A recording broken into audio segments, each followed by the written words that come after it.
This is a story of Paige Johnson. Paige Johnson was from Kentucky and she was born on August 29, 1993. It was said that she was full of life and she had a bright future ahead of her. But weeks after her 17th birthday, she wanted to go to a house party, and that would be unfortunately the last time that she is seen. Paige would plan to go to a house party with 22-year-old Jacob Bumpass.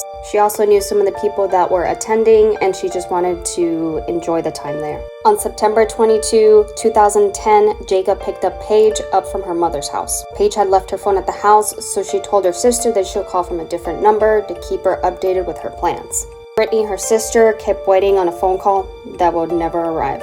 She assumes that her sister had just lost track of time at the party and that she would be calling anytime.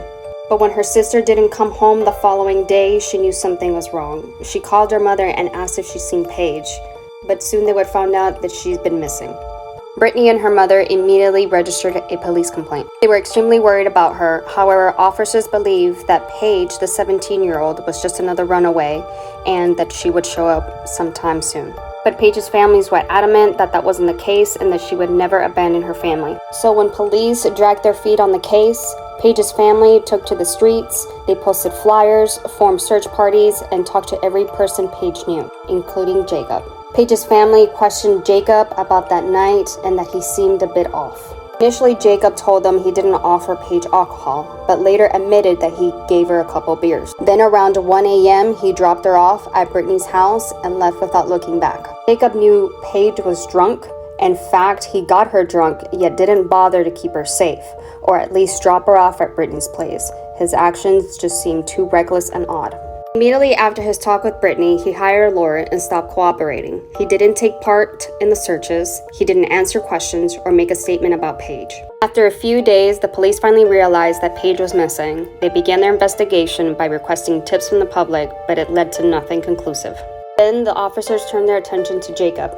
Jacob told them the same story that he had told Paige's mom and stopped cooperating with the police afterwards.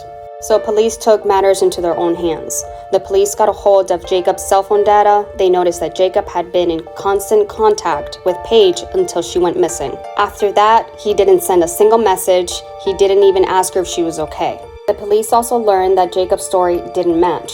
He claimed to have dropped off Paige near Brittany's house around 1 a.m., but his phone records showed he was somewhere else. About 4 a.m., his phone had pinged near East Fork Lake, about 25 miles away. From the lake, Jacob posted a couple random updates on Facebook. Now follow me for part 2 of the Paige Johnson story.